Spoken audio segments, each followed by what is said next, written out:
সারাদিন নূর আর বেশি কিছু ভাবেনি। কালকে ওরা আয়াসের বাসায় ফিরে যাবে, সেই জন্য রাত্রে বেলা খাওয়ার শেষে নূর ওর বাবার ঘরে গেল। উনি ফোনে উচ্চস্বরে কারোর সাথে কথা বলছিলেন, তখনই আচমকাই নূর ঘরে ঢুকতেই উনি একটু ভড়কে যান। ফোনটা অত্যন্ত ব্যস্ততার সাথে কেটে দিয়ে নূরকে জিজ্ঞাসা করেন, কি রে মা, এত রাতে তুই এখানে যে? নূর ঘরে ঢুকে ওর বাবার দিকে তাকিয়ে বলল, একটা প্রশ্ন করব, তোমাকে উত্তর দেবে? উনি ভাঙা ভাঙা কণ্ঠে বললেন, হ্যাঁ বল না। আমার যে নানুর বাসা আছে, তুমি তা আগে কখনো সে বিষয়ে কিছু বলনি তো? এমনকি আমার মামা আছে, সে কথাও কখনো জানাওনি, কিন্তু কেন? নূরের বাবা বেশ কিছুক্ষণ গালে হাত দিয়ে দাঁড়িয়ে রইলেন, তারপর গলা পরিষ্কার করে বললেন, শুনবি কেন বলিনি? নূরের এবার খানিকটা হলেও খারাপ লাগল যে তার বাবা তার থেকে কথাগুলো লুকিয়েছে, তাই খানিকটা অভিমানী সুরে বলল, হমম বলো। উনি রকিং চেয়ারে ধপ করে বসে পড়লেন আর দুলতে লাগলেন। নূরকে বসতে বললেও নূর বসল না।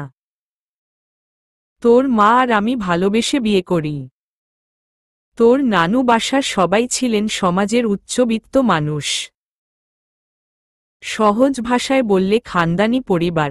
তখনকার দিনে, এমনকি এখনও এই রীতি মানা হয়, তে খানদানি বংশের মাঝেই আত্মীয়তা গড়ে উঠবে।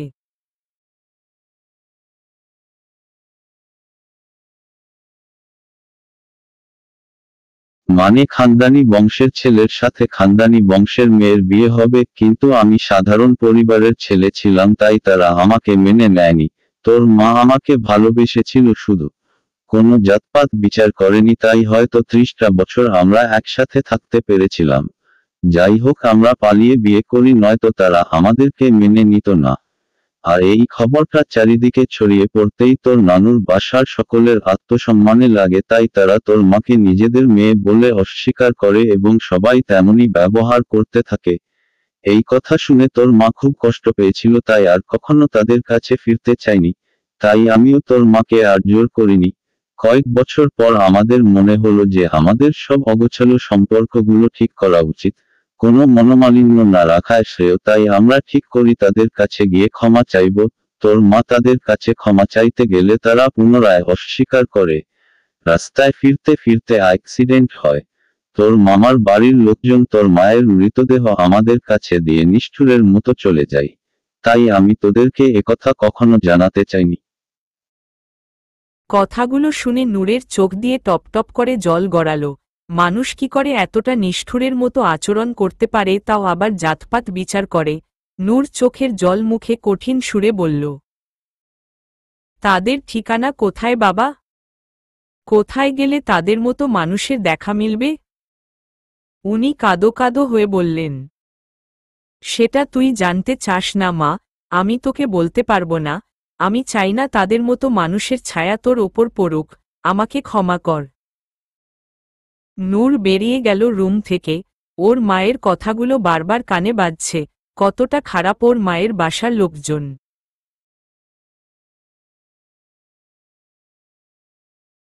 নূর রুমে যেতেই দেখল আশ হাতের ওপর মাথা রেখে ঘুমিয়ে আছে। নূরের চোখটা আশের ওপর আটকে গেল। কতটা নিষ্পাপ লাগছে দেখতে। সারাদিনে আশ কোনো খারাপ ব্যবহার করেনি। নূর গিয়ে চুপিসারে আশের পাশে গিয়ে শুয়ে পড়ল। আশের দিকে ফিরে ঘুমায় না নূর। আশের দিকে তাকালেই ওর কেমন একটা অস্বস্তিমাখা অনুভূতি হয়। চোখটা বন্ধ করে ঘুমানোর চেষ্টা করতেই পিঠে আশের ঠোঁটের ছোঁয়া পেয়ে শাড়ির আঁচলটা শক্ত করে চেপে ধরল নূর। চোখ মুখ খিচে শুয়ে আছে। ও এখন কোনো রকম বিরক্তি প্রকাশ করলেই আশ আরো পেয়ে বসবে, তাই কোনো রেসপন্স না করাই ভালোভাবে চুপ করে রইল। ধীরে ধীরে আশের ঠোঁটের ছোঁয়া নূরের সমগ্র পিঠ ছাড়িয়ে গলায় নেমে আসলো। নূর চুপ করে আছে, কোনো সাড়া শব্দ নেই ওর। আশ নূরকে নিজের দিকে ফিরিয়ে বলল, এতটা সহ্য ক্ষমতা তুমি কোথা থেকে পেলে আফুসোনা? এমন করলে যে আমারও তোমাকে ভালোবাসার ইচ্ছাটা দ্বিগুণ হয়ে যাবে, তা কি তুমি জানো? কথাটা শুনতাই নূর চোখ খুলে ফেলল। আয়াসের এই পরিমাণ লাভ টর্চার ও সহ্য করতে পারে না, সেখানে দ্বিগুণ ভালোবাসা কিভাবে সহ্য করবে ও? কথাটা ভাবতেই ভয়ে চোখ খুলে ফেলল। আয়াস নূরের কাণ্ড দেখে হাসতে লাগল। নূর ভাবছে যে চোখটা খুলে কি ও নিজের পায়ে নিজে কুড়ুল মারল। আয়াস নূরের নাকটা টেনে দিয়ে বলল, কি ভয় পেয়ে গেলে আফু সোনা? নূর উঠতে যেতে নিলেই আয়াস নূরকে বিছানার সাথে চেপে ধরে বলল, শুয়ে শুয়ে রিল্ল, কসে কথা বলো, এত ব্যস্ত হচ্ছ কেন? আমি তো আছি তাই না? নূর ওর কাপা কাপা ঠোঁট দুটো নাড়িয়ে বলল, মানেই। আয়াস অনীহা নিয়ে বলল, আগে বলো, এক্ষণ আমাকে ছেড়ে কোথায় ছিলে? বলেছি না আমার সাথে ছায়ার মতো হয়ে থাকবে, কি বলিনি? নূর ভয়ার্ত কণ্ঠে বলল, জি, বাবার ঘরে গিয়েছিলাম। আয়াস স্বাভাবিক ভঙ্গিতে বলল, কেন? কেন আবার এমনি? ওহ আচ্ছা বুঝেছি, তুমি বলবে না, যাই হোক তাহলে চলো, তোমাকে ভালোবাসি। না না, বলছি, ভয় ভয় বলল নূর। আয়াস মুচকি হেসে বলল, হ্যাঁ বলো। নূর ভয় ভয় আয়াসকে সব বলে দিল। আয়াস নূরের সব কথা শুনে ক্লান্ত ভঙ্গি নিয়ে নূরের পেটের ওপর মাথা রাখতেই নূর বলে উঠল, সরে যান, আমার কাতুকুতু লাগছে। হুট করে আয়াস সরে গিয়ে নূরের মুখের কাছে মুখ নিয়ে গিয়ে বলল, তুমি ওনার কথা বিশ্বাস করেছ? নূর অবাক হয়ে বলল, হমম, না বিশ্বাস করার কি আছে? আয়াস নূরের গালে ছোট ছোঁয়াতে ছোঁয়াতে বলল, ভালোবাসতে মন চাই আফু সোনা, বিরক্ত করো না। কিছুক্ষণ আগেই তো বাসায় এলেন, এখন আপনি কোথায় যাচ্ছেন? আয়াস হেসে বলল, বউকে ভালো না বেসে তাকে কিভাবে শুধু টর্চার করা যায় সেই ট্রেনিং নিতে যাচ্ছি। আয়াসের কথা শুনে নূর শুকনো ঢোক গিলল, মানুষটা সব কাজেই এত তাড়া তাড়া কথা বলে কেন? নূর বিরক্ত হয়ে বলল, আচ্ছা যান, আমি আর কখনো জিজ্ঞাসা করব না। আয়াস নূরের দিকে চোখ মেরে বলল, বাই আফুসোনা। নূর হাফ ছেড়ে বাঁচল। মানুষটা সামনে থাকলে ওর শরীরের মাঝে অদ্ভুত প্রতিক্রিয়া শুরু হয়ে যায়। নূর ঠিক করল আজকে ও আয়াসের বাবার সাথে দেখা করতে যাবে। ওনার সাথে এখনো অবধি নূর দেখা করেনি। নূর কথাটা ভেবে আয়াসের বাবার ঘরের দিকে পা বাড়াল। আয়াসের বাবার ঘরের দিকে পা বাড়াল নূর। মানুষটাকে কখনো দেখিনি নূর। সকালবেলা ইফাকে জিজ্ঞাসা করেছিল যে ও ওনার ঘরে যেতে পারবে কি। ইফা ওকে বলেছিল, হ্যাঁ ভাবি যাও, কোনো সমস্যা নেই। আমি অবশ্য খুব একটা যাই না, আম্মু ওনার খাবার দাবার দিয়ে আসে, কোনো দরকারি কথা থাকলে সেটা বলতে যাই, তাছাড়া ওনার ঘরে তেমন কেউ একটা যাই না। তাছাড়া উনিও নিজেকে ঘরবন্দি করে রেখেছেন, বাইরে বার হন না। কিন্তু তুমি যাও, কেউ কিছু বলবে না। তাছাড়া তুমি গেলে উনি তোমাকে দেখে খুব খুশি হবে।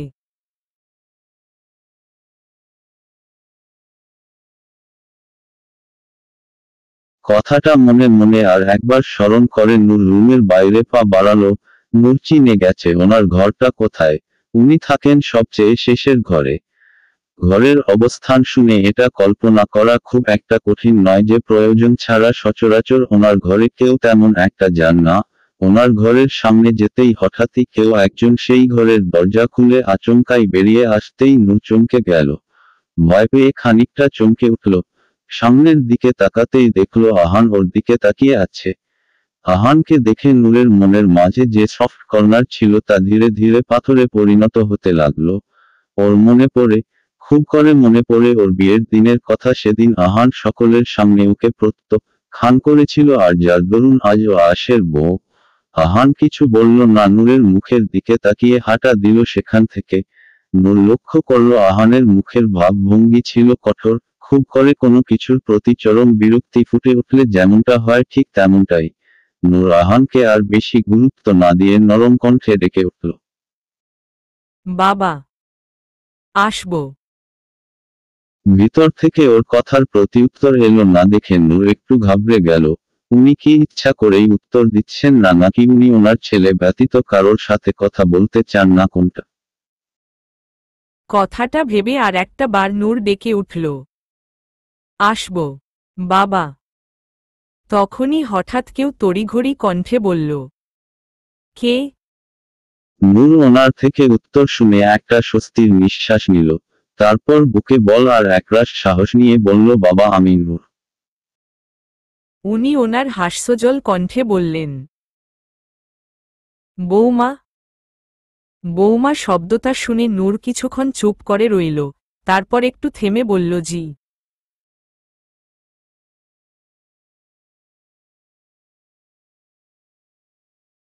কথাটা বলার পর আর কোনো উত্তর এলো না দেখে নূর বিভ্রান্ত হয়ে গেল যে ও ভিতরে যাবে কি যাবে না।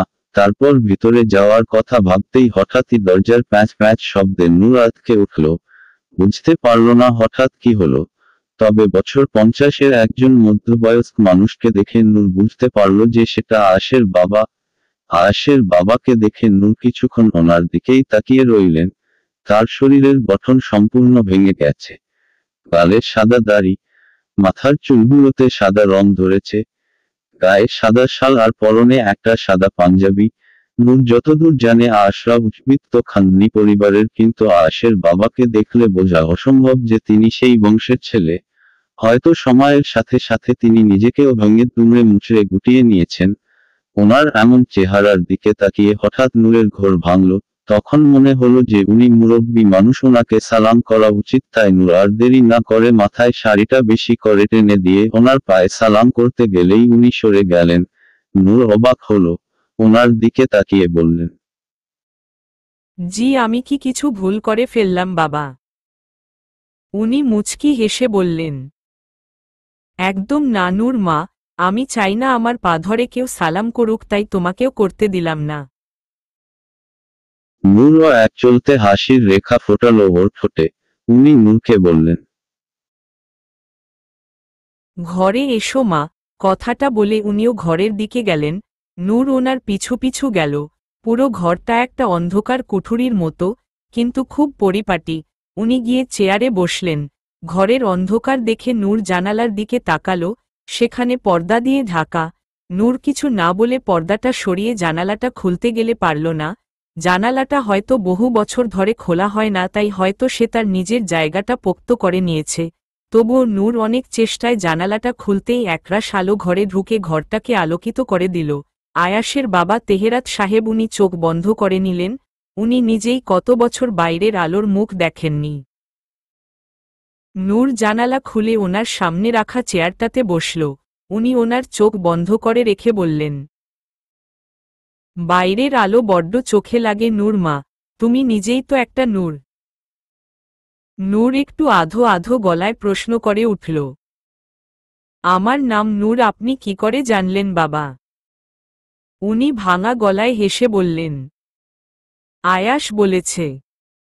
আয়াশ বলেছে। কথাটা শুনে নূরের মাথায় অনেক প্রশ্ন ঘুরল, আর বেশি কৌতূহল না রেখে বলল, বাবা একটা কথা জিজ্ঞাসা করব আপনাকে?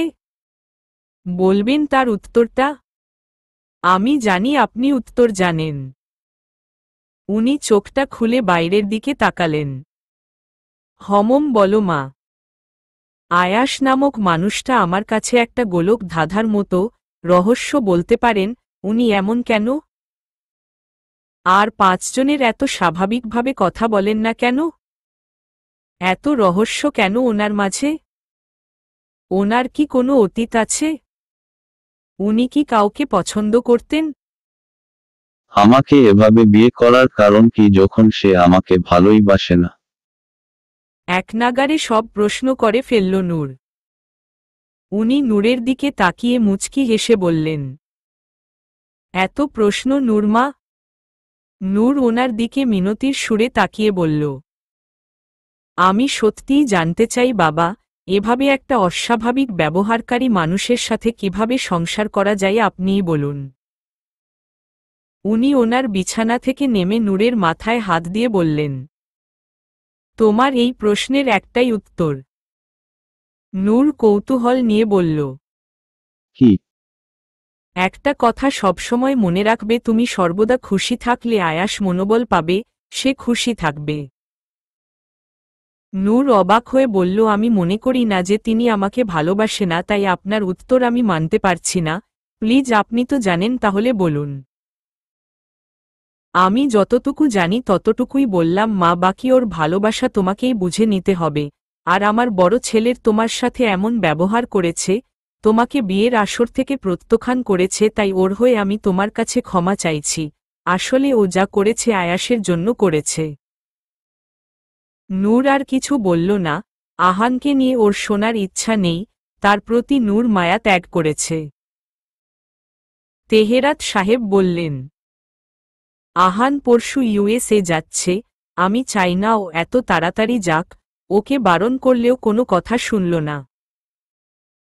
নূর আহানের কথা শুনতে চাই না, তাই কথা কাটানোর জন্য বলল, বাবা আপনি সকালে খেয়েছেন? উনি মাথা নাড়িয়ে না জানালেন।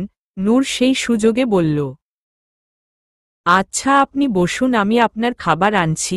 এবার থেকে আমি আপনার খাবার দিয়ে যাব, সেই সুবাদে আপনার সাথে কথা বলাও হয়ে যাবে।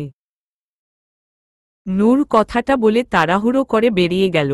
আয়াসের বাবা ওনার চোখের কোণের জলটা মুখে বললেন, শুনছ প্রিয়ন্তী, তোমার বৌমা তোমার মতোই হয়েছে, তাই ধৈর্য হারিও না।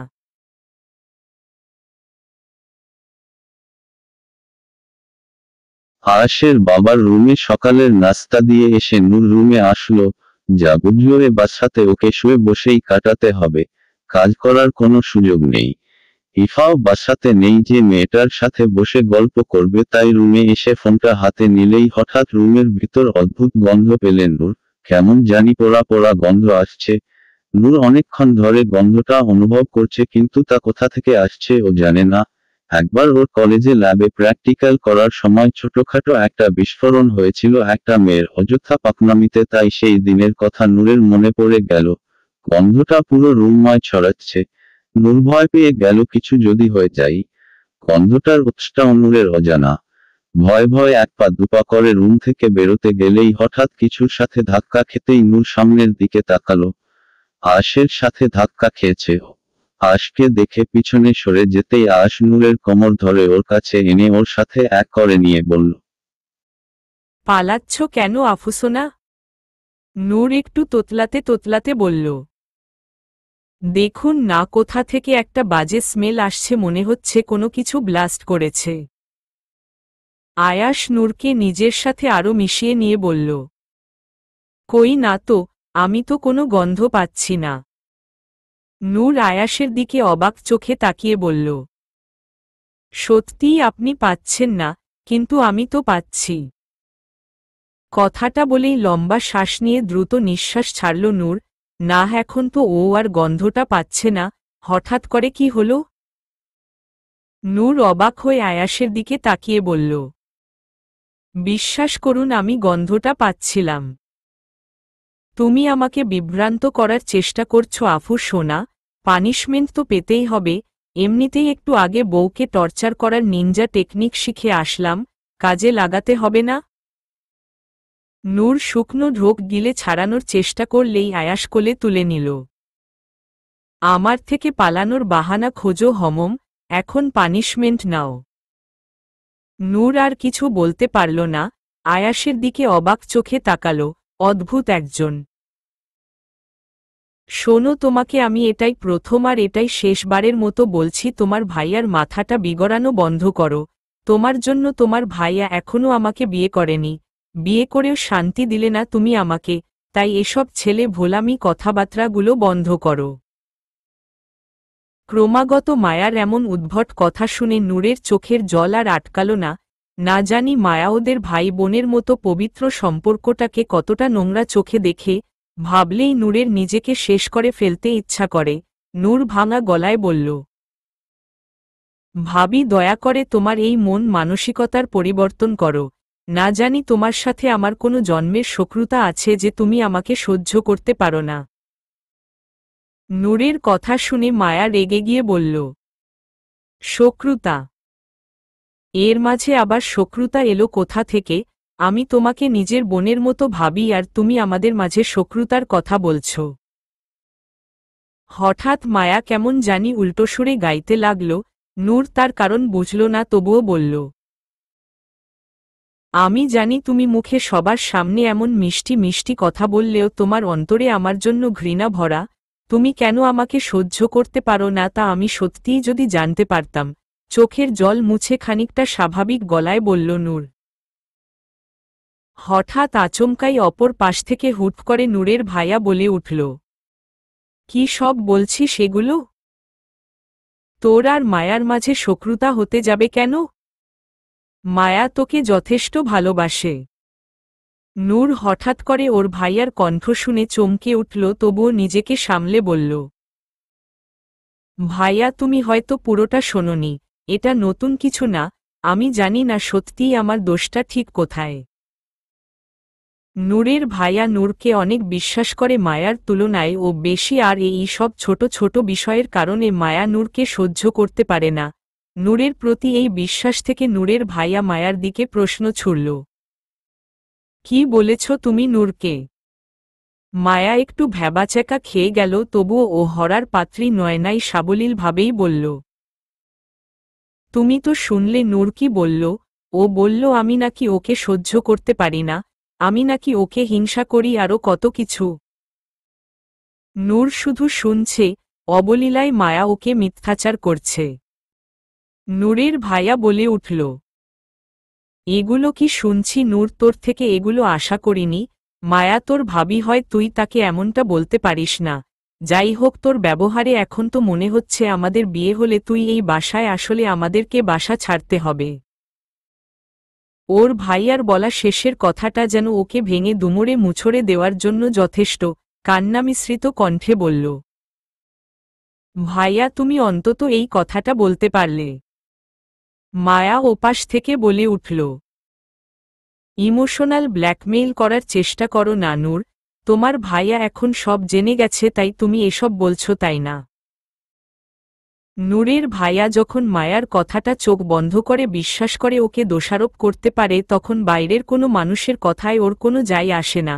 নূর ভাঙা গলায় বলল, জি ভাবি, তুমি ঠিক বলেছ, আমি ইমোশনাল ব্ল্যাকমেইল করছি। যাই হোক, তোমাদের বিয়ে হলে আমি আর তোমাদের বাসায় যাব না, চিন্তা নেই। আচ্ছা রাখছি গো, আল্লাহ হাফেজ। আর ভাইয়াকে বলো সে যেন আমাকে নিয়ে আর চিন্তা না করে। কথাটা বলে নূর কলটা কেটে দিল, ফোনটাকে হাত দিয়ে দূরে ছুঁড়ে ফেলে ফুপিয়ে কেঁদে উঠল। ফোনটা ভেঙে যাওয়াতে তার এক অদ্ভুত আওয়াজ হল। নূর ফুপিয়ে কাঁদতে কাঁদতে একসময় জোরে জোরে কেঁদে ফেলল। প্রিয় মানুষদের থেকে পাওয়া আঘাতগুলোর কাছে অন্য আঘাতগুলো তো তুচ্ছা। স্যার, আপনারা এভাবে আমাকে প্রেসারাইজ করতে পারেন না।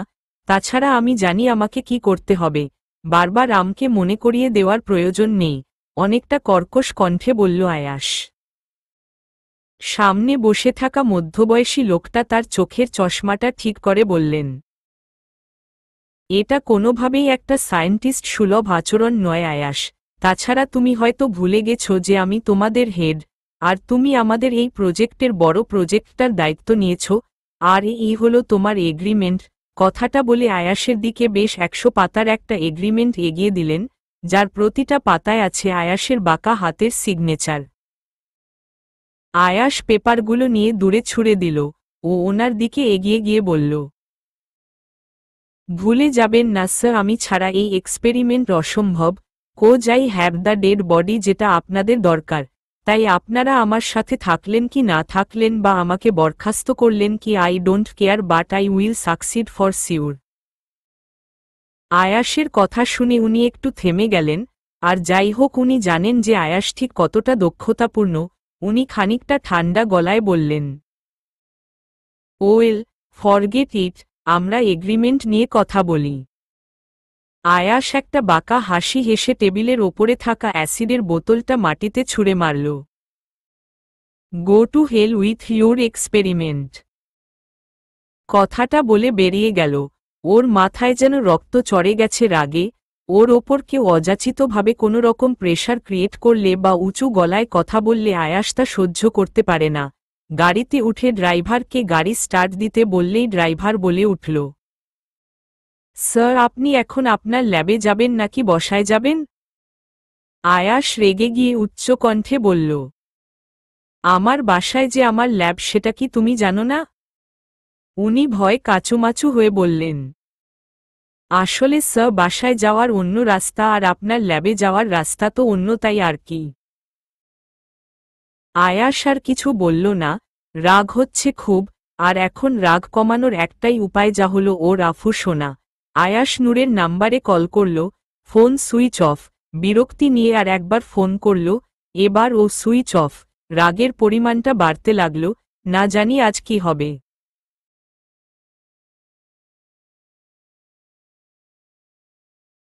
নূরের থেকে ঠিক এক হাত দূরত্বে ঝনঝন করে কাচের ছোট্ট অ্যাকোরিয়ামটা ভেঙে গুঁড়ো গুঁড়ো হয়ে গেল। নূর চোখ মুখ খিচে বন্ধ করে নিল। ভয়ে ওর গলা শুকিয়ে আসছে। আয়াস হঠাৎ এমন রেগে গেল কেন নূর তা জানে না, তবুও ওর আর কোনো মন মানসিকতা নেই আয়াসকে কারণ জিজ্ঞাসা করার। ও জানে মানুষটা ওকে পরোয়া করে না। নূরের ভীষণ পরিমাণ কান্না পাচ্ছে। এটা কি ধরনের জীবনযাপন করছে ও, যেখানে ওর নিজের পরিবার দূরে ঠেলে দেই অবিশ্বাস করে, আর আরেকদিকে একটা সাইকো মানুষের সাথে জীবন কাটাতে হয় যে এই ভালো আর এই খারাপ। নিজের জীবনের প্রতি তীব্র অনীহা যাচ্ছে নূরের মাঝে। নূর কোনো সাড়া শব্দ করছে না, চুপ করে মেঝেতে বসে আছে। নূরের এমন মূর্তির মতো ভাবাবেগ দেখে আয়াস এবার আরো একটা কাচের জিনিস নিয়ে মেঝেতে ফেলে দিল। নূর চমকে কেঁপে উঠল। নূর তবুও আয়াসকে কিছু বলছে না। আয়াস নূরের হাত ধরে টেনে তুলে বলল, এই মেয়ে মরে গেছো নাকি? কিছু বলছো না কেন? নাকি বোবা হয়ে বাকশক্তি হারিয়েছ কোনটা? নূর আয়াসের হাতের বাঁধন ছাড়িয়ে বলল, নরম কণ্ঠে বলল, আর কিছু? আর কিছু ভাঙবেন? নাকি আমাকে শেষ না করলে আপনার শান্তি নেই কোনটা? বাঁচতে দিন না আমাকে, কেন আমাকে বেঁচে থেকেও মরে যেতে বাধ্য করছেন বলুন তো? আমি তো আপনার কোনো ক্ষতি করেছি বলে আমার মনে হয় না। না আপনাকে আমি আগে কখনো চিনতাম, না আপনাকে আগে কখনো দেখেছি। আপনি কখনো আমার মনের ওপর অধিকার জমাতে পারেননি দেখুন, কিন্তু আমার শরীরের ওপর অধিকারটা কিন্তু ঠিকই খাটিয়েছেন। আমি কখনো কোনো প্রতিবাদ করেছি? করিনি তো। কারণ আমি যে অবলা, আমি প্রতিবাদ করলেও কেউ আমার কথা কখনো বিশ্বাস করবে কি? আমি জানি করবে না। আমাকে জোর করে অপবাদ দিয়ে বিয়ে করেছেন, সেটাও মেনে নিয়েছি। নিজেকে আমার সামনে অনেক রহস্যময় হিসাবে প্রমাণ করেন, আমার ওপর অযাচিতভাবে সবসময় অধিকার খাটান। আমি তো কখনো কিছু বলিনি। আসল কথাটা কি জানেন তো, আপনার মতো অনেক পুরুষ আছে যারা নিজেদের ক্ষমতা দিয়ে নারীকে দমিয়ে রাখতে চাই। যাই হোক, দিন শেষে একটাই কথা বলবো, আমাকে প্লিজ মুক্তি দিন। আয়াস নূরের কথাটা শুনে নূরকে ছেড়ে দিয়ে নূরের দিকে খানিকটা ঝুঁকে বলল, তোমার মুক্তি আমাতেই। কথাটা বলে বেরিয়ে গেল। নূর মাথা নিচু করে দাঁড়িয়ে রইল। মানুষটাকে এত কিছু বলার পরও কোনো পরিবর্তন নেই। নূর তো ভেবেছিল আয়াস হয়তো ওকে সপাটে একটা চর মেরে দেবে, কিন্তু তা না, উল্টে নরম সুরে কথা বলে চলে গেল। এটা তো এমন হয়ে গেল যে কোনো মেঘ কখনো রোদ্দুর। ও কি মানুষটাকে আদেও কখনো বুঝবে? নূরের গলায় মুখ ডুবিয়ে ঘুমিয়ে আছে আয়াস। নূরকে নিজের শরীরের সাথে আষ্টেপৃষ্ঠে জড়িয়ে রেখেছে। রুমে এসি চলা সত্ত্বেও নূর ঘামছে, শরীরের মাঝে অস্বস্তিতে ভরপুর। নূর চোখ বন্ধ করে ঘুমানোর চেষ্টা করতেই আয়াস বলে উঠল, আফু সোনা, ঘুমাচ্ছ না কেন? তোমার ভাবির জন্য চিন্তা হচ্ছে বুঝি? ভাবি বলতে আয়াস মায়ার কথা বুঝিয়েছে, সেটা নূর বুঝল, কিন্তু মায়ার আবার কি হতে যাবে সেটা ভেবে নূর আর কিছু বলল না, চুপটি করে শুয়ে রইল। আয়াস নূরের গলায় একটা চুমু দিয়ে বলল, চিন্তা নেই, তোমার ভাবির বেশি কিছু হয়নি, শুধু ডান হাতটা ভেঙেছে, সারতে টাইম লাগবে। নূর চমকে উঠল, কই, ও তো এমন কিছু শোনেনি। নূর ধরফর করে উঠে বসল। আয়াস বিরক্ত হয়ে বলল, বারবার দূরে চলে যাও কেন বলো তো? এই জন্যই তো পানিশমেন্ট দিই। নূর থমথমে গলায় বলল, কি হয়েছে ভাবির? আয়াস একটা হাই তুলে বলল, এক্সিডেন্ট করেছে হয়তো, ওই আর কি। নূর অবাক হয়ে বলল, আপনি কি অরে জানলেন যে ভাবির এক্সিডেন্ট হয়েছে? আর কই, ভাইয়া তো আমাকে কিছু বলেনি। আয়াস এবার উঠে নূরকে কাছে টেনে নিয়ে বলল, বলবে কিভাবে, সে তো বউয়ের সেবায় মগ্ন, যেমনটা আমি তোমার নেশাতে পাগল। আয়াসের কথা বলার ধরন শুনে নূর কাঁপা কাঁপা গলায় বলল, সত্যি করে বলুন সব, আপনি কি করে জানলেন? আয়াস নূরকে বিছানায় শুইয়ে দিয়ে নূরের দিকে ঝুঁকে নূরের মুখে ফু দিয়ে বলল, আমিই তো হালকা করে একটা ধাক্কা দিলাম আর তোমার ভাবি রাস্তায় পড়ে গেল, এটা আমার দোষ বলো? ভয় নূরের চোখে জল চলে এলো। নূর আমতা আমতা করে বলল, সে তো আপনার কোনো ক্ষতি করেনি, আপনি তাহলে তার পিছনে পড়েছেন কেন? আয়াস নূরের চোখের পাতায় চুমু দিয়ে বলল, আমার আফু সোনাকে কেউ কষ্ট দিলে বুঝি আমার কষ্ট হয় না বুঝি? কথাটা বলে নূরকে জড়িয়ে ধরে ঘুমিয়ে পড়ল। নূরের মাথায় ঘুরছে আয়াসের বাবার বলা কথাগুলো। তোমার খুশিতেই আয়াসের খুশি। ওনার বলা কথাটা সত্যি নাকি মানুষটার ব্যবহারই একটা গোলকধাঁধা? ভাবি এখন কেমন আছে? হালকা নরম সুরে বলল নূর। নূরের কথা শুনে ওর ভাইয়া গাল থেকে হাত নামিয়ে কপালে ভাঁজ ফেলে চিন্তিত সুরে বলল, রাতে তো অনেক জ্বর এসেছিল, হাতটাও ভেঙে গেছে, ঠিক হতে সময় লাগবে। আয়াস বলে উঠল, কে যে মারল এভাবে ধাক্কাটা? ডেভিল সে একটা। কথাটা বলতেই নূরের দিকে তাকালো। নূর ও আয়াসের কথাটা শুনে আয়াসের দিকে তাকালো। মানুষটা একটা অপরাধ করেছে, নিজে আবার এখন নিজেই নিজের সম্পর্কে এমন উল্টোপাল্টা বলছে দেখে নূর অবাক হল। নূরের ভাইয়া বলে উঠল, কি আর বলি বলো, যা হওয়ার তা হয়েছে। আর তাছাড়া মায়া আমাদের বিয়ের জন্য অনেক জোর করছিল কয়েকদিন ধরে, কিন্তু নূরকে নিয়ে চিন্তায় ছিলাম বলে তাই আর বিয়ের কথা ভাবিনি, কিন্তু ওর এখন যা অবস্থা তাতে করে আরও কিছুদিন পিছিয়ে গেল। নূর মাথা নিচু করে আছে, চুপচাপ ওর ভাইয়ার কথা শুনছে। ওনার কথা শেষ হতেই আয়াস বলে উঠল, ভাইয়া এটা তো ভাবির বাড়ি রাইট? ভাবির আম্মু কোথায়? ওনাকে তো দেখছি না। উনি কিচেনে আছেন, তুমি বসো, আমি ডাকছি ওনাকে। আয়াস ওর জায়গা জেকে উঠে ব্যস্ততা নিয়ে বলল, আরে সমস্যা নেই, তুমি এখানে থাকো, আমি ওনার সাথে দেখা করে আসছি। কথাটা বলে আয়াস রুম থেকে বেরিয়ে গেল। মায়া ঘুমিয়ে আছে। মেয়েটার হাতের অনেক অংশ তাছাড়া শরীরে বিভিন্ন জায়গা আঁচড় পেয়ে ছিলে গেছে। নূর বিছানার একপাশে মায়ার কাছে চুপচাপ বসে আছে আর ওর পাশে ওর ভাইয়া চেয়ারে বসে আছে।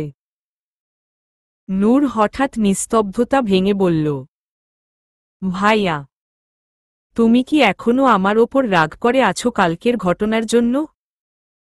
নূরের ভাইয়া অবাক হয়ে বলল, কালকে কি হয়েছিল রে? আমার তো মনে নেই। নূরের চোখের কোণে জল, মাথা নিচু করে আছে নূর, ভাঙা কণ্ঠে বলল, কিছু না ভাইয়া।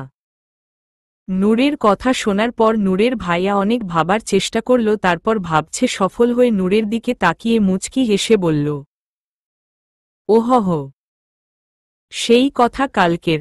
আরে আমি কিছু মনে করিনি, তাছাড়া তোর কোনো দোষ নেই আমি জানি। কথাটা বলতেই মায়া ওর ভাইয়াকে ধরে ফুপিয়ে কেঁদে উঠল। নূরের ভাইয়া নূরকে জড়িয়ে ধরে বলল, আরে পাগলি, কাঁদছিস কেন? চুপ একদম, আমার তো কিছুই মনে নেই। আর কালকে এমনিতেই মন খারাপ ছিল, তাই রাগের মাথায় হয়তো অনেক কিছু বলে ফেলেছি, তুই কিছু মনে করিস না। নূর ওর ভাইয়াকে জড়িয়ে ধরে ফুপিয়ে কেঁদে উঠল। হঠাৎ আয়াস এসে বলল, এহেম এহেম, ভাই বোনের কান্নাকাটির মধ্যে আমি কি ডিস্টার্ব করে ফেললাম মনে হয়? নূরের ভাইয়া তার জায়গা থেকে উঠে বলল, আরে না না, তেমন কিছু না। নূর কান্না করছিল, ও ভাবছিল আমি হয়তো ওর ওপর কোনো কারণে রেগে আছি। আয়াস নূরের দিকে আর চোখে তাকিয়ে বলল, ভাই বোনের মধ্যে কি কোনো ভুল বোঝাবুঝি হয়েছে নাকি? নূরের ভাইয়া হাসি মুখে বলল, না না আয়াস, তেমন কোনো ব্যাপার নেই। আচ্ছা তোমরা বসো, আমি আসছি, তোমাদের জন্য খাবার নিয়ে আসি। আয়াস নূরের দিকে তাকিয়ে বলল, ভাইয়া থাক, লাগবে না, আমি অয়েলি খাবার খাই না, আমি মিষ্টি ভালোবাসি, বাসায় গিয়ে ঠিক খেয়ে নিব। নূরের ভাইয়া আয়াসের কথা কতটা কি বুঝেছে তা নূর জানে না, কিন্তু নূর বেশ ভালোই বুঝতে পেরেছে। নূরের ভাইয়া উনি চলে গেলেন খাবার আনতে আয়াসের কোনো কথা না শুনে। নূরের ভাইয়া চলে যেতেই আয়াস মায়ার দিকে তাকালো। মায়া বেঘোরে ঘুমাচ্ছে। নূর মায়ার পাশে বসতে গেলেই আয়াস নূরের হাত ধরে ওর কাছে টেনে আনল। নূর ঝটকা সামলাতে না পেরে অনেকটা আয়াসের গায়ে হুমড়ি খেয়ে পড়ল, তবু আয়াস সামলে নিয়েছে। নূরের কানের পাশে গুজে রাখা চুলগুলো আয়াস নূরের মুখের ওপর ছড়িয়ে দিয়ে নূরের মুখের ওপর একটা ফু দিল। নূর খানিকটা কেঁপে উঠতেই আয়াস বলল, এত কাঁপাকাঁপি কিসের আফুসোনা? ভালোবাসা নিতে গেলেই তোমার যত ভয়। এই ভয়টা আমি আজকে কাটিয়েই ছাড়াবো, দেখ, বাসায় চলো। নূর হাত দিয়ে আয়াসকে সরাতে গেলেই আয়াস বলল, একবার বলেছি না পালানোর চেষ্টা করব না, তুমি যতটা পালানোর চেষ্টা করবে আমি ততটাই তোমার কাছে এগিয়ে যাব। নূর চুপ করে আছে, মাথা নিচু করে। আয়াস পুনরায় বলল, আচ্ছা যাই হোক, এখন বলো কান্না করছিলে কেন? নূরের ভাবভঙ্গির পরিবর্তন হল না। নূর আগের মতোই চুপ করে রইল। আয়াস পুনরায় বলল, কি হলো বলো। না বললে তুমি তো জানো আমি ঠিক কি করতে পারি। আমি অত্যন্ত লজ্জাহীন একজন মানুষ যে যেখানে সেখানে সবকিছু করতে পারে, তাই তাড়াতাড়ি আনসার দাও। নূর মিনমিন সুরে বলল, আসলে ভাইয়া আমাকে নিয়ে অনেক চিন্তা করে, তো তাই আমি একটু রাগারাগি করেছিলাম, সেই জন্যই আর কি। নূর আয়াসকে সত্যিটা বলল না, কারণ আয়াস নূরদের বাসাতে যতদিন ছিল মায়া আয়াসের সাথে কখনো খারাপ ব্যবহার করেনি, আর মায়া যেহেতু ওদের বাড়ির হবু বউ, তাই মায়ার সব কথা আয়াসকে বলে মায়াকে আয়াসের চোখে নিচে নামাতে চায় না নূর। কথাটা শোনামাত্রই আয়াস ওর হাতের বাঁধন হালকা করতেই নূর ছিটকে দূরে সরে গেল। আসলে আয়াস ওকে এত শক্ত করে আটকে রেখেছিল যে আচমকাই ছেড়ে দিতেই নূর ভারসাম্য হারিয়ে ফেলল। আয়াস নূরের দিকে স্বাভাবিক দৃষ্টিতে তাকিয়ে বলল, ওহহ। নূর আয়াসের মুখ দেখে বুঝতে পারল যে আয়াস কোনোভাবেই ওর কথা বিশ্বাস করেনি। আসলে না বিশ্বাস করার ই কথা। নূর মিথ্যা নামক জিনিসটাও ঠিক করে গুছিয়ে বলতে পারে না। ওর শরীরের মাঝে অস্থিরতা কাজ করে, চঞ্চলতা বাড়ে, মুখের ভাবভঙ্গির পরিবর্তন হয় যখন ও কখনো মিথ্যা বলতে যায়। এইভাবে ও ছোটবেলায় ওর আম্মুর কাছে কতবার যে ধরা খেয়েছে তার ঠিকানা নেই। নূরের ভাইয়া প্লেট ভর্তি খাবার সাজিয়ে ওদের সামনে রাখল। নূরের গলা দিয়ে খাবার নামছে না, বারবার আয়াসের মুখের দিকে তাটাচ্ছে। মানুষটা অতিরিক্ত স্বাভাবিক, তবুও যে আয়াসের এমন একটা লুকে নূর কেন মেনে নিতে পারছে না নূর জানে না। আয়াস সবকিছু রেখে হালিম খেলো, যেটা মায়ার মা বরাবরই অত্যন্ত ঝাল দেই। নূর যতদূর জানে আয়াস ঝাল খাবার খায় না। ইফার কাছ থেকে নূর এই কথাটা জেনেছে। আয়াসের সাদা মুখে কানের অংশটুকু লাল হয়ে আছে। মনে হচ্ছে যেন নিজের মাঝে রাগটাকে দ্বিগুণ করার চেষ্টা করছে, আর দিন শেষে রাগগুলো আয়াস নূরের ওপরেই ঝাড়বে। নূর এক গ্লাস জল ভকভক করে খেয়ে নিয়ে বলল, ভাইয়া আমার শরীরটা ভালো লাগছে না, আমি আর খাবো না। আয়াস নূরের দিকে তাকিয়ে বলল, কি হয়েছে? নূর ঘাবড়ে গিয়ে বলল, জানি না, জ্বর জ্বর আসছে মনে হয়। নূরের ভাইয়া চিন্তিত কণ্ঠে বলল, আজ তুমি যাওয়ার পথে ওর জন্য একটু ঔষধ নিয়ে নিও। আয়াস মাথা নাড়িয়ে বলল, জি ভাইয়া। নূর চুপচাপ বসে রইল, কি হবে ভাবছে শুধু। কিছুক্ষণ পর ওরা রওনা দিল। আয়াস ড্রাইভ করছে, পাশে বসে আছে নূর। আয়াস বেশ চুপচাপ, কথা বলছে না দরকার ছাড়া। হঠাৎ আয়াস একটা ফার্মেসির দোকানের সামনে গিয়ে দাঁড়াতেই নূর বুঝতে পারল যে আয়াস ওষুধ কিনবে। তাহলে কি আয়াস ওর কথা বিশ্বাস করেছে নাকি ওকে ওর জালেই ফাঁসাচ্ছে, কোনটা? আয়াস দোকান থেকে ওষুধ এনে নূরের হাত দিয়ে বলল, নাও, জ্বর কমবে। নূর কাঁপা কাঁপা হাতে ওষুধটা নিল। ওর তো জ্বর নেই, তাহলে ও ওষুধটা কেন খাবে? তাই হাজারো কল্পনা জল্পনা করে বলল, বাসায় গিয়ে খাই। আয়াস একটু ভারী গলায় বলল, তাড়াতাড়ি খাও, নো মোর ওয়ার্ডস। নূর আর কথা বাড়াল না, ঔষধটা করে খেয়ে ফেলল। মনে মনে বলতে লাগলো, হুদাই যে কেন মিথ্যা বলতে যাস আল্লাহ মালুম, এখন ওষুধ খেয়ে যদি উল্টো কাজ হয়। আয়াস গাড়ি চালালো। নূর একটু অন্যমনস্ক ছিল, তাই খেয়াল করেনি যে কোথায় এসেছে। নূর গাড়ি থেকে নেমে দেখল ওরা একটা ছোট্টখাটো বাড়ির সামনে নেমেছে। নূর অবাক হয়ে বলল, এটা কোথায়? আয়াস একটা রহস্যময়ী হাসি দিয়ে বলল, ডেভিল ভিলা। কোথায় নিয়ে আসলেন এটা? অবাক হয়ে বলল নূর। ডেভিল ভিলা আফু সোনা। কথাটা বলে নূরের দিকে একটা মিষ্টি হাসি দিতেই নূরের প্রাণ যাই যাই অবস্থা। এতদিন হন্টেড ভিলা নাম শুনেছে, কিন্তু ডেভিল ভিলার নাম কখনো শোনেনি নূর। নূর শুকনো একটা ঢোক গিলে বলল, কি বলছেন এসব? ডেভিল ভিলা সেটা আবার কি? আয়াস ওর হাতের ঘড়িটা খুলে পকেটে রাখতে রাখতে রাখতে বলল, আমি ডেভিল, আর আমার বাসা মানে ডেভিলের বাসা, তাই devil villa, as simple as me. Noor কথাটা শুনে ভ্রু কোঁচকাল, অবাক হওয়া কণ্ঠে বলল, আপনি সিপ্পল? এটা আমাকে মানতে হবে? আপনি কি জানেন আপনার মাঝে কত প্যাচ আছে? অনর্গল কথাগুলো বলে আয়াসের দিকে তাকাতেই দেখল আয়াস ওর দিকে কপাল কুঁচকে বিরক্ত ভাব নিয়ে তাকিয়ে আছে। ছেলেরা রেগে আছে কি বিরক্ত হয়ে আছে তা বোঝার খুব একটা ভালো দিক আছে, সেটা হলো কপালের ভাঁজ। ছেলেদের মতো মেয়েদের কপালের চামড়ার ভাঁজ আসে না বার্ধক্য ব্যতীত এবং কিছু ব্যতিক্রম ছাড়া। ছেলেরা রেগে গেলে তাদের কপালে ভাঁজ পড়ে না, তাদের চোখ মুখের অবস্থা দেখলেই বোঝা যায়। তবে বিরক্ত হলে বিরক্তি তাদের মুখে স্পষ্ট বোঝা যায়। কপালের ভাঁজ দেখে যা তীব্র বিরক্তিকে প্রকাশ করে। নূর ও আয়াসের ভাবভঙ্গিগুলো ভালোভাবেই লক্ষ্য করে বেশ। আসলে মানুষটাকে বুঝে উঠতে পারে না তো, তাই যতটুকু সম্ভব ততটা বোঝার চেষ্টা থেকে নিজেকে বিরত রাখে না। আয়াসের কপালে বিরক্তির ভাঁজ স্পষ্ট। নূরের বিষয়টা বেশ মজা লাগল, কারণ ও আয়াসকে ওর কথাতে রাগাতে পারবে জানে, কিন্তু কখনো যে বিরক্ত করতে পারবে সেটা কখনো ভাবেনি নূর। আয়াস বিরক্তি ভাব নিয়ে বলল, একটু বেশিই বলে ফেলছ না আফু সোনা? হঠাৎ নূরের মাথাটা একটু টাল দিতেই নূর কয়েক কদম পিছিয়ে গিয়ে বলল, বেশি বলি আর কম বলি আমি এখানে যাব না হু। কথাটা বলতে বলতে ওর জাথাটা আরুকটা ঘুরতে লাগল।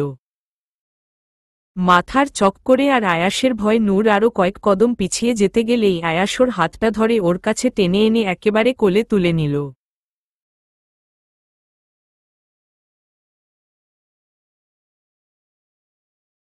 নূর যেন হাওয়াতে ভাসছে। আয়াস কোলে তুলে নিয়ে হাঁটতে লাগলো। নূর শক্ত করে জামার কলারটা চেপে ধরে আছে। আয়াসের শরীর থেকে অপূর্ব এক সুবাস ভেসে আসছে। শরীরের মাঝে আছে একরাশ শীতলতা আর সুগন্ধ অনুভূতি, যা আয়াসের এত কাছে না আসলে নূর জানতেই পারত না। আয়াসের চোখের দিকে তাকালো নূর। হালকা বাদামি চোখগুলো লেন্সবিহীন। হালকা কোঁকড়ানো চুলগুলোতে থাকা ক্ষণিক প্যাঁচগুলো দেখে নূরের মাঝে প্রবল ইচ্ছা যাচ্ছে তা ছড়িয়ে দেওয়ার। নিজের সুপ্ত বাসনাকে পূরণ করার জন্য নূর হাতটা আয়াসের মাথার দিকে তুলতে গিয়েও পারল না। শরীরে হঠাৎ করেই শক্তি পাচ্ছে না। কালো রঙের শার্টটা সাদা চামড়ার উজ্জ্বলতাকে বাড়িয়ে দিচ্ছে, তা নূরের চোখে ধরেছে বেশ। এক কথায় চোখ ধাঁধানো এক রহস্যময় পুরুষ। নূর এত গভীরভাবে কখনো কাউকে পর্যবেক্ষণ করেনি, আর না কারোর এত কাছে এসেছে। আশি হয়তো ওর জীবনের সেই প্রথম এবং শেষ পুরুষ। আয়াসের মাঝে মগ্ন থাকতে গিয়ে নূর এতক্ষণ খেয়ালই করেনি যে আয়াস কখন বাসার মধ্যে ঢুকে গেছে। হঠাৎ আয়াস বলল, কাজল চোখের নারীর এইভাবে কোনো ডেভিল পুরুষের দিকে তাকানো মানা না হলে যে ডেভিলটাও মায় পড়ে নিজের রূপ পরিবর্তন করে নিতে বাধ্য হবে। কথাটা বলে আয়াস নূরকে বিছানার ওপর বসিয়ে দিল। নূর এখনও আয়াসের জামার কলার ছাড়েনি, হাত দিয়ে আঁকড়ে ধরে রেখেছে আয়াসকে। নূরের চোখজোড়া ঘুমে ঢুলু ঢুলু হয়ে আসছে, যেন কেউ হাইডোজের ঘিমের ওষুধ খাইয়ে দিয়েছে। নূর হালকা পিটপিট করে তাকিয়ে এক আবেগ মিশ্রিত কণ্ঠে বলল, দেখান না নিজের আসল রূপটা। মুখোশধারী মানুষেরা যে বড্ড কুৎসিত হয়। অন্যমনস্ক হয়ে কথাগুলো বলল নূর। তারপর হঠাৎ আয়াস ওর হাতে থাকা গাড়ির চাবিটা দিয়ে নূরের পেটে আঁচড় দিয়ে বলল, ডেভিলরা ডেভিলই হয়, তাদেরকে মুখোশ পরেই বেশ লাগে। হঠাৎ পেটে আঁচড় পেতেই নূরের হোশ ফিরে আসলো। বুঝে আত চোখগুলো বড় বড় করে তাকালো, চমকে গিয়ে আয়াসের শার্ট ছেড়ে দিল। বুঝতে পারল যে কোনো এক প্রকার ঘরেই কথাগুলো বলছে আয়াস। নূর সরে যেতেই আয়াস বলল, সরে গেলে যে, কেটে গেল এই ঘোর।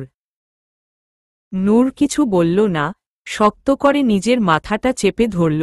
আয়াস নূরকে পুনরায় কোলে তুলে নিয়ে সিঁড়ি বেয়ে নামতে লাগল। ইতিমধ্যেই নূরের শরীরের মাঝে বিপরীত প্রতিক্রিয়া শুরু হয়ে গেছে, হাত পা অবশ হয়ে আসছে, শরীর নেতিয়ে পড়েছে কয়েক মিনিটের মধ্যেই। আয়াস সিঁড়ি দিয়ে নামছে নূরকে কোলে নিয়ে। নূরের মাথার ভিতর সবটা ভনভন করে ঘুরছে। আধো আধো কণ্ঠে বলল, আমার এমন হচ্ছে কেন? কি হচ্ছে আমার সাথে? আয়াস হাঁটতে হাঁটতে বলল, আজ মেরাই ফেলব তোমাকে, শুধু ওয়েট করো। আমাকে মিথ্যা বলার শাস্তি এটা। নূর কাপা কাপা হাতে আয়াসকে শক্ত করে ধরল যাতে আয়াস ওকে ছেড়ে না দেই। নূরের মাথাটা আপনা আপনি আয়াসের বুকে গিয়ে পড়ল। আধো আধো গলায় নূর বলল, প্লিজ মারবেন না আমাকে, আমি বাঁচতে চাই। কথাটা বলে ওর চোখ বুজে আসতে নিলেই আয়াস নূরকে জলের মধ্যে ছুঁড়ে ফেলে দিল নিমেষেই। নূরের শরীরে শক্তি নেই যে ও সাঁতার কাটবে, তবুও জলের মধ্যে হাত পা ঝাপটে নিজেকে বাঁচানোর চেষ্টা করল। মুখ থেকে কোনো আওয়াজ ও ভেসে আসছে না। নূর সুইমিং পুলের জলের মধ্যে হাবুডুবু খাচ্ছে। আয়াস পুলের ধারে পকেটে হাত দিয়ে দাঁড়িয়ে আছে আর নূরকে ডুবে যেতে দেখছে। এতক্ষণে নিশ্চয়ই জল খেয়ে নূরের পেট ফুলে ঢোল। আয়াসের কণ্ঠস্বর নূরের কানে কতটা গেল আয়াস জানে না, তবু আয়াস উচ্চস্বরে বলল, don't dare to be a lie person. আমাকে মিথ্যা বলার শাস্তি এটা। আমাকে মিথ্যা নেশাতে জড়াবে না আফু সোনা, তাহলে রেজাল্ট এমনই হবে। আর কতদিন এভাবে নিজেকে ঘরবন্দি করে রাখবেন ভাইয়া? আপনার শরীরের জোরও কমে এলো, তা নিজের সম্পত্তির ব্যাপারে কি সিদ্ধান্ত নিলেন? খানিকটা আলস্যময় ভঙ্গিতে কথাটি বলল আয়াসের মামা মুজিবর সাহেব। আয়াসের বাবা তেহেরাত সাহেব। তিনি নিজের গায়ে শালটা আরও খানিকটা টেনে নিয়ে বলল, ভাবব ভাবব কখনো, যদি সময় হয়। ওনার এমন কথা শুনে তেহেরাত সাহেব নিজে একটা বাঁকা হাসি হেসে তাচ্ছিল্যর সুরে বললেন, দেখেন, এভাবেই যদি প্রিয়ন্তীর মতো আপনার ও শেষ সময় চলে আসে তাহলে তো হাওয়াই মিঠাইয়ের মতো মিশে যাবে। তেহেরাত সাহেব তিনি আর চোখটা খানিকটা সরু করে বললেন, এসব ভবিষ্যৎ নিয়ে দেখছি তোমার অনেক অভিঞ্চতা মুজিবর। তেহেরাত সাহেবের এমন কথা শুনে মুজিবর সাহেব খানিকটা ভরকে গেলেন, গলা পরিষ্কার করে কথা পাল্টে বললেন, এই কদিন খুব ব্যস্ত ছিলাম, সম্পত্তি সবকিছু আমার নামে হবে সেই কাজের সূত্রেই একটু রংপুর গিয়েছিলাম। ভালো উকিল দিয়ে সব বন্দোবস্ত করতে হবে যাতে ভবিষ্যতে কোনো ভুল না হয়, তাতে আমার ছেলে মেয়েদেরই ভবিষ্যৎ খারাপ হবে। তেহেরাত সাহেব চেয়ারে আরাম করে হেলান দিয়ে বসলেন, তারপর গাঢ় কণ্ঠে বললেন, প্রিয়ন্তী মারা গেল কত বছর তোমার মনে আছে মুজিবর? মুজিবর সাহেব তিনি একটা সিগারেট ধরিয়ে লম্বা শ্বাসে তার ধোঁয়া টেনে বললেন, হবে হয়তো 8-9 বছর। তেহেরাত সাহেব তিনি বিষাক্ত সিগারেটের ধোঁয়া হাত দিয়ে বাতাস থেকে সরানোর বৃথা চেষ্টা করে বললেন, 10 বছর। 10 বছর হল সে আমাদের মাঝে নেই। মুজিবর সাহেব ধোঁয়া ছেড়ে বললেন, আজ প্রিয়ন্তী বেঁচে থাকলে পৈতৃক সম্পত্তির 30% অংশ তাকে দিতে হতো। তেহেরাত সাহেব মুচকি হেসে বললেন, তোমার কি মনে হয় যে সে নিত? উনি সিগারেটটা ট্রেতে ফেলে বললেন, লোভ কার না থাকেন বলুন তো? যাই হোক, যে নেই সে নেই। তার কথা টেনে মন খারাপ না করাই শ্রেয়। সামনের মাসের প্রথম সপ্তাহের শুরুর দিকেই, ওই তো 3 তারিখে সবকিছু বাবা আমার নামে লিখিয়ে দেবেন, তাই সেদিন আপনাদের সবার উপস্থিতি কাম্য। জি, যাওয়ার চেষ্টা করব। আয়াস নাকি তার ভাইয়ের হবু বউকে বিয়ে করেছে শুনলাম। খানিকটা খারাপ ভঙ্গিতে বললেন, জি, ঠিক শুনেছ। উনি চেয়ার থেকে উঠতে উঠতে বললেন, সমস্যা নেই, খানদানি বংশের ছেলে, চরিত্রে দোষ থাকবে এটাই স্বাভাবিক। আমার ছেলে এই তো কিছু দিন আগেই আরেকটা বিয়ে করল, মেয়েরা সিলেটের জমিদার বংশের, অনেক কিছু পাবে আমার ছেলে। যাই হোক, প্রয়োজনে আয়াস আরও কয়েকটা বিয়ে করুক, সমস্যা নেই। তেহেরাত সাহেব নির্লিপ্ততাভাবে বললেন, আয়াসের স্ত্রী খুবই সাধারণ পরিবারের, তবে তার শরীরেও খানদানি বংশের রক্ত আছে এটুকু বলতে পারি। উনি ভ্রু কুঁচকে বললেন, কিভাবে? উনিও মুজিবর সাহেবের কথা উপেক্ষা করলেন, যেমনটা মুজিবর সাহেব কিছুক্ষণ আগে ওনার কথা উপেক্ষা করেছিলেন। উনিও উপেক্ষা করে বললেন, বিয়েতে তো আসলে না, তবে আমি না গেলেও ওরা সেদিন যাবে। বৌমা আমার মাশাআল্লাহ, চোখ ধাঁধানো। মুজিবর সাহেব বুঝলেন যে উনিও কথাটা উপেক্ষা করে গেলেন, তাই মুচকি হেসে বললেন,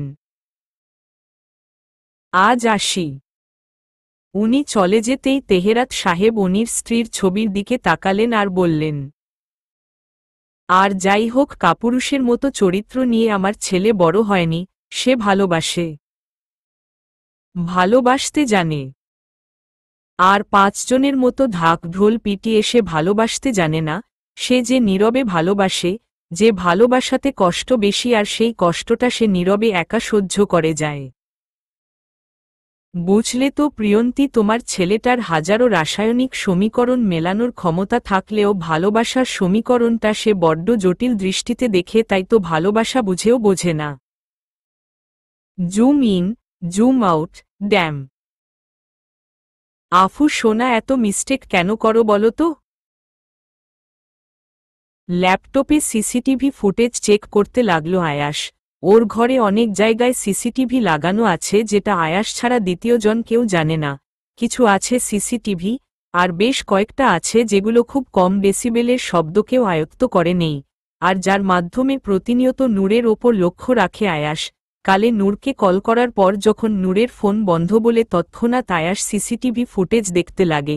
সব কথা ও শুনেছে আর দেখেছে, তাছাড়া আলাদাভাবে নূর কার সাথে কি কথা বলে ফোনে সব আয়াসের কাছে রেকর্ড করা থাকে। ও একজন সায়েন্টিস্ট, তাই এইসব কাজ ওর কাছে কোনো ব্যাপার না, খুব ইজিলি নজর রাখে নূরের ওপর। ল্যাপটপ থেকে চোখ সরিয়ে নূরের দিকে তাকালো আয়াস। মেয়েটার চোখ মুখের অবস্থা এখন স্বাভাবিক। কিছুক্ষণ আগে আয়াস যখন পুল থেকে তুলে আনে তখন শরীরের অবস্থা ছিল খারাপ, চোখ উল্টে আসছিল, শরীরে জল প্রবেশ করাতে পেটে প্রচুর জল ছিল, শ্বাস আটকে আসছিল। আয়াস সঠিক ট্রিটমেন্টে আবার ওকে স্বাভাবিক অবস্থায় আনে, তারপর সঠিক মেডিসিন দিয়ে দেই যাতে দ্রুত আরোগ্য লাভ করে। আয়াস ল্যাপটপটা পাশে রেখে নূরের কাছে গেল। নূরকে একটা নিষ্পাপ শিশুর মতো লাগছে, অনেকটাই ভোরের প্রথম ফোঁটা ফুলের মতো। আয়াস নূরের গালে আলতো করে ঠোঁট ছুঁয়ে বলল, তোমার পানিশমেন্ট তো তখনই শুরু হবে যখন তোমার জ্ঞান ফিরবে। এতদিন আমি নিজে থেকে তোমার কাছে গিয়ে তোমাকে ভালোবেসেছি, আর আজ তুমি নিজে আমাকে কাছে টেনে নিয়ে নিজের মতো করে ভালোবাসবে, আর এটাই হবে তোমার পানিশমেন্ট। বুঝলে আফু সোনা? চলবে।